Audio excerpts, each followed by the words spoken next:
जय श्री हरि।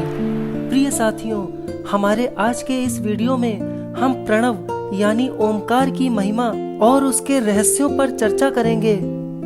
ओमकार सारी सिद्धियों का मूल है। समस्त ब्रह्मांड एक अव्यक्त अलक्षित ध्वनि से सतत गुंजायमान है। भारतीय ऋषियों ने इस दिव्य नाद को प्रणव अथवा ओम के रूप में निरूपित किया है।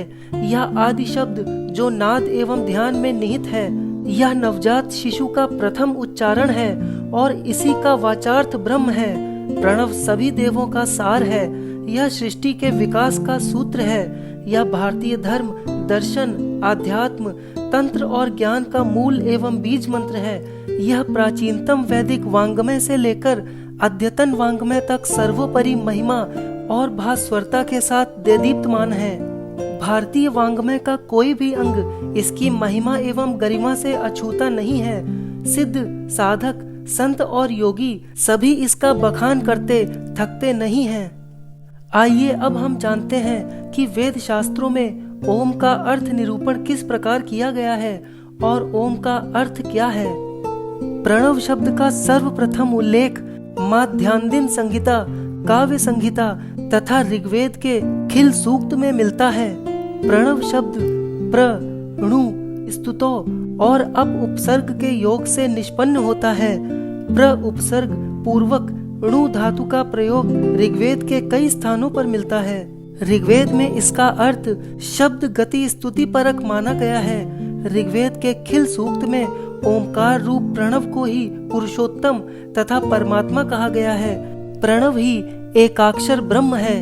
योग सूक्तकार पतंजलि ने तस्य वाचकः प्रणवः सूत्र में प्रणव को ईश्वर का वाचक माना है।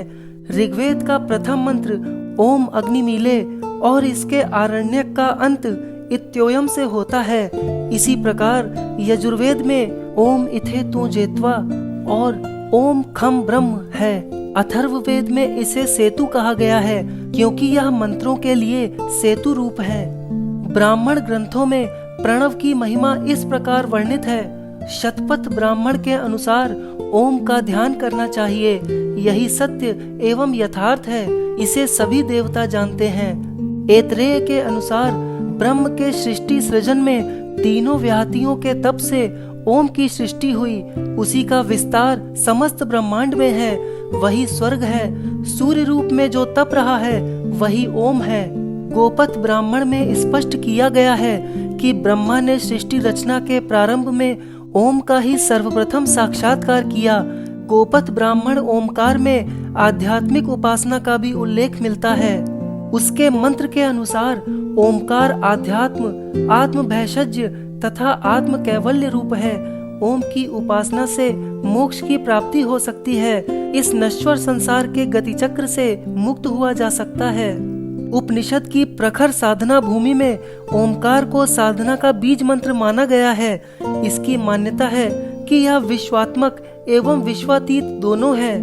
अथर्वशीर उपनिषद के अनुसार जो हृदय घट में नित्य रहता है उसी को अ, उ और म तीन मात्रा कहा जाता है। इसी घट में स्थित पुरुष का उत्तर भाग ओमकार है और वही सर्वव्यापी, अनादि, अनंत, सूक्ष्मति सूक्ष्म और ब्रह्म है। वही सत और महेश्वर है। इसको एक बार उच्चारित करने पर मन के साथ सकल प्राणवायु षटचक्र भेद कर सुषुम्ना से शिरोदेश में पहुंचकर गुंजायमान होता है। इसी कारण इसे ओमकार कहा गया है। इसी उपनिषद के अनुसार यह समस्त प्राणिमात्र का विनाश करता है अथवा सभी प्राणियों को परमात्मा के प्रति प्रणाम कराता है। इसीलिए इसे प्रणव कहा गया है। ध्यान बिंदु उपनिषद में प्राणों के द्वारा उच्चरित बिंदु पर्यंत प्रणव के पश्चात नाद को जो जानता है वही वेदों का ज्ञाता है। प्रणव धनुष है, आत्मा बाण है और परब्रह्म ही एकमात्र लक्ष्य है। तेजो बिंदु उपनिषद के अनुसार ओमकार माइक जगत से परे हृदय में अवस्थित प्रणव के तेजोमय बिंदु का ध्यान ही परम है। ऋग्वेदीय नाद बिंदु उपनिषद में ओमकार की हंस के रूप में उपासना का उल्लेख है। अमृत नादोपनिषद में प्रणवोपासना का मर्म बताते हुए स्पष्ट किया गया है कि ओमकार के रथ में बैठकर भगवान विष्णु को सारथी बनाकर ब्रह्मलोक का अन्वेषण करते हुए सद की आराधना में तल्लीन होना चाहिए। भागवत पुराण में प्रणव को श्री कृष्ण स्वरूप व शिव पुराण में शिव स्वरूप कहा गया है। इससे तत्व मीमांसा में कोई विशेष अंतर नहीं पड़ता, क्योंकि समस्त स्थानों में गुण, शक्ति और दिव्यता को ब्रह्म स्वरूप ही माना गया है। शिव पुराण में प्रणव को वेद का सार तत्व माना गया है। विष्णु पुराण के अनुसार ओमकार ही एकाक्षर वृहद एवं व्यापक ब्रह्म है। इस प्रणव रूप में भू, भुवा व स्वलोक स्थित है। यही वेदों का स्वरूप है। हरिवंश पुराण में पूर्णावतार भगवान श्री कृष्ण कहते हैं, मैं ही एकाक्षर मंत्र आकार, त्रयाक्षर मंत्र प्रणव तथा त्रिपद मंत्र गायत्री हूँ। मार्कंडेय पुराण के अनुसार परब्रह्म परमात्मा को प्राप्त करने के निमित्त ओमकार मंत्र का जप करना चाहिए। देवी भागवत में ओमकारोपासना का विशिष्ट महत्व बताया गया है। श्रीमद् भागवत महापुराण में स्पष्ट रूप से प्रतिपादित किया गया है कि ओमकार की शक्ति से ही प्रकृति अव्यक्त से व्यक्त रूप में प्रकट होती है। जिस परम वस्तु को भगवान ब्रह्म या परमात्मा के रूप में जाना जाता है, उसके स्वरूप का बोध भी ओमकार के द्वारा ही होता है। भक्ति संप्रदाय में प्रणव तत्व की सुंदर एवं दिव्य विवेचना मिलती है। यशोवंत दास ने प्रेम भक्ति की आलोचना के प्रसंग में स्पष्ट किया है कि निर्गुण ब्रह्म सत्ता में प्रकृति का आविर्भाव होता है। यह प्रकृति पंचकला युक्त है। इसके नाम है अमि, धूर्णी, ज्योति, ज्वाला और बिंदु।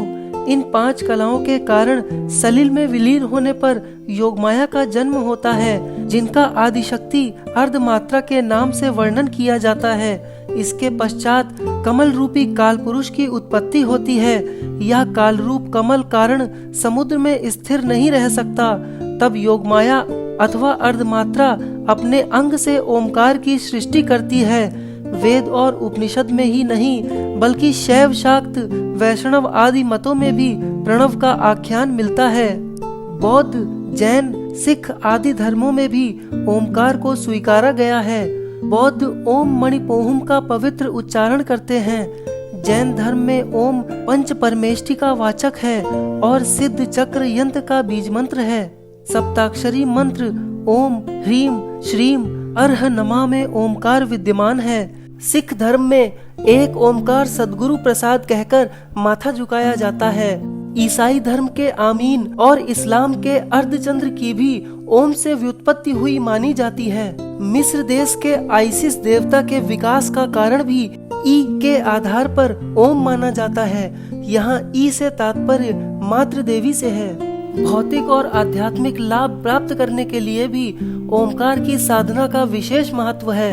ओमकार का सूक्ष्म संबंध प्राणदात्री गायत्री से भी है। जिस प्रकार ओमकार का संबंध वेदों से है, उसी तरह गायत्री को वेदों की जननी कहा गया है। गायत्री भौतिक और आत्मिक उपलब्धि प्रदान कराती है।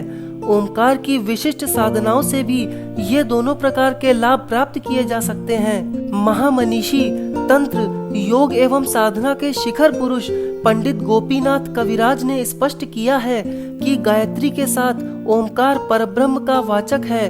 उनके अनुसार ओम भू, ओम भुवा, ओम स्वः के जप करने से भगवत आनंद का आस्वादन किया जा सकता है।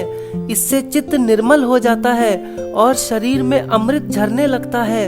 इस प्रकार ओमकार से गायत्री जप के हजारों विधान हैं। विशिष्ट उपलब्धि प्राप्त करने के लिए विशेष विधान का अवलंबन किया जाता है, जो योग्य मार्गदर्शक एवं गुरु के द्वारा ही प्राप्त होता है। ओमकार ध्यान बीज है। इसके 3000 जप करने पर ध्यान के गुहे आयाम खुलने लगते हैं और ओमकार के जप में किसी प्रयत्न या आयाम की आवश्यकता नहीं है। कोई भी किसी समय और किसी परिस्थिति में इसका जप कर सकता है, क्योंकि यह स्वेच्छा से निसृत हो जाता है। अतः वेद, उपनिषद और सभी धर्म ग्रंथों का सार इस मंत्र का जप कर भौतिक और आध्यात्मिक लाभ प्राप्त करना चाहिए। जय श्री हरि।